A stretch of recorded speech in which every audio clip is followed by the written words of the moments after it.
Welcome to Love Lines.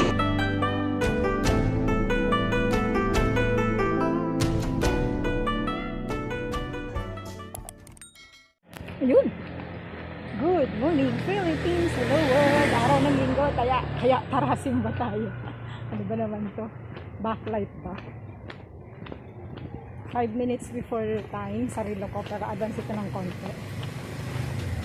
Morning. Aha. First Sunday of Advent. Tama ba? Advent na ba ngayon? Opo. November. Sunday of Advent. November, ano ba ngayon? November 30. Hindi alam ang petsa. Tinignan ko pa lang kahapon. Ay, naginip. Okay. Nag-rosary na dun sa chapel. Nice Sunday morning. Simba tayo. Malapit ng Pasko. 27 days. 26 days na lang ba? 27 days. Ay, nahulog yung fruit. Ayun. Sayang. Nahulog yung fruit. Masarap yung abang kainin. Masarap pa yung kainin yun. Nakita mo na ano yung magic fruit?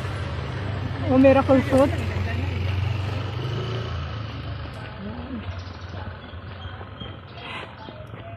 Ang lago ng puno. Ang dahon ng langka at saka ng mangga. Uy, gumamela. Saan tayo pupunta? May the blessings of the Almighty God of Father, the Son, and the Holy Spirit. descend upon us and remain with us always. Amen. Ito kami sa gilid. Remember of more grace. First Sunday of Advent.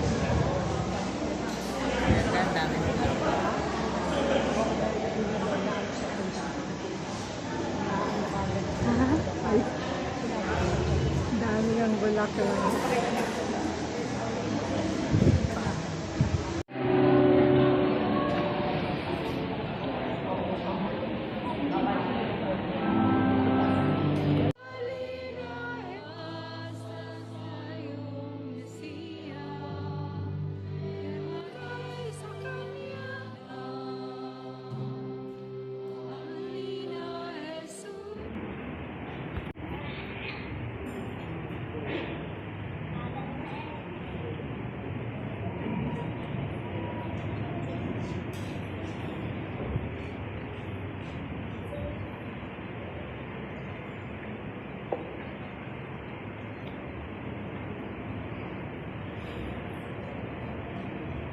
The mountain of the Lord's house shall be established as the highest mountain days at hand.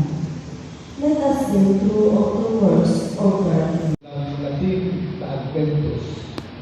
Ang ibig sabihin ay pagdating. Ngayon, on the other side, kung merong pagdating, May pagkahan. ano naman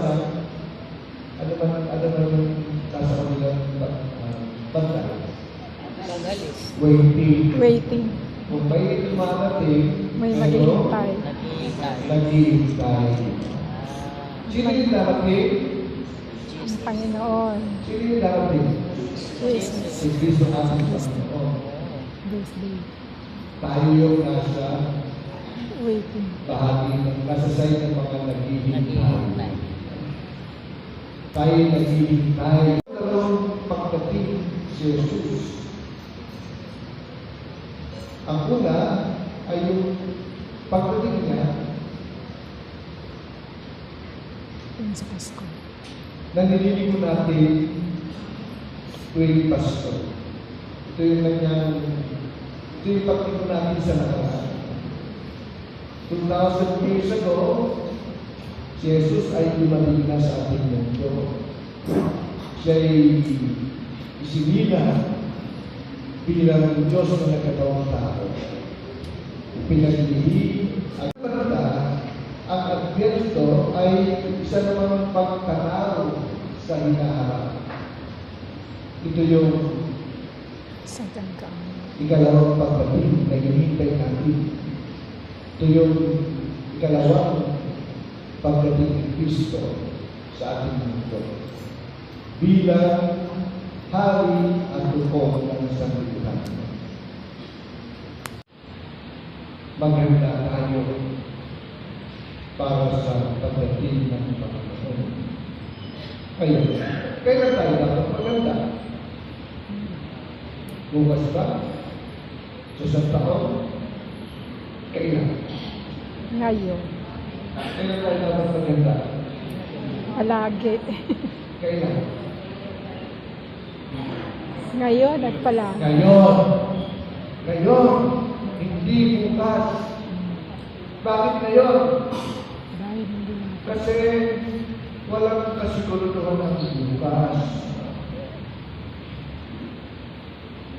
Tomorrow is never guaranteed to us. Tomorrow is never promised to us. Malay ba natin, mamayang gabi, pagtulog natin, kung magigising pa tayo bukas. Hindi ko. Yung iba sabihin, kumuha na ako ng insurance. Pumili na ako ng magandang natakol. Meron ako na. Hindi yun.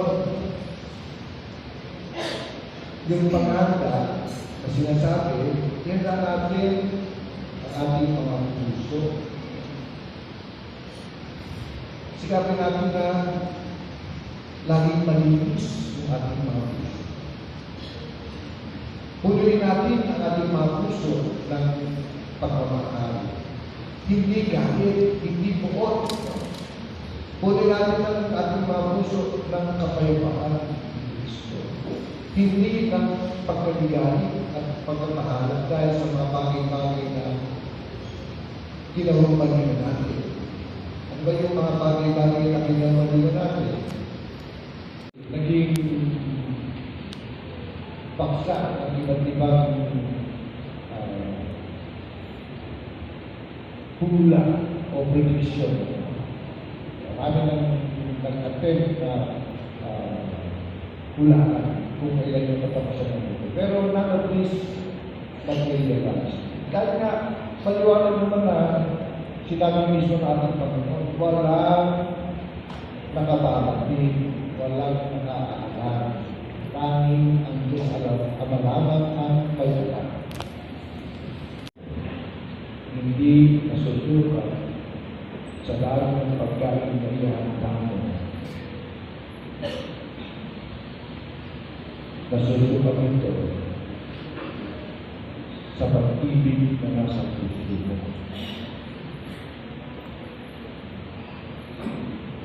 Kung bago sa kanya,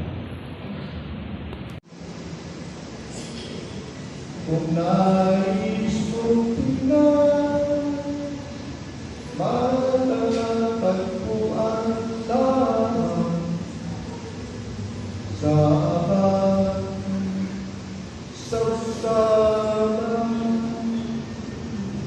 So, ang tunay na diwa, ang tunay na pinagmulan ng Pasko ay yung pag-ibig na ating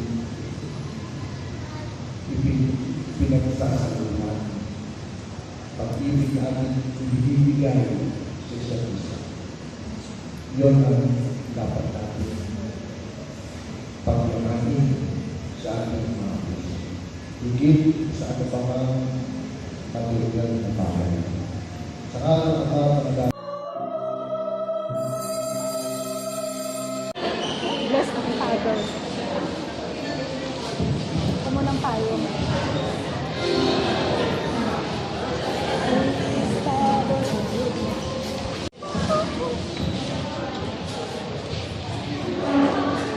Bibi!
Hello, Martin.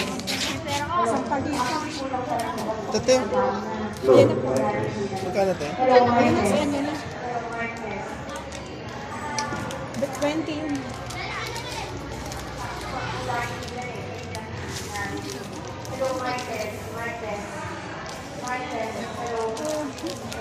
Hello. Pag nilapit talaga. May dagdag. Pag nilapit siya. Hello. Ay, magsishade pala Hello, ako Martin. sa ulo yung sila. Kailangan malapit. Yan. First Sunday of Advent, sinindahan yung unang kandila. Ano nga ba yun yung unang kandila? Nakalimutan ko? Hope. Pag-asa. Hope. Darating na ang Panginoon. Yan, dalawang coming ngayon. Yung first coming, minememorize, nire-remember natin. Yun ang alam.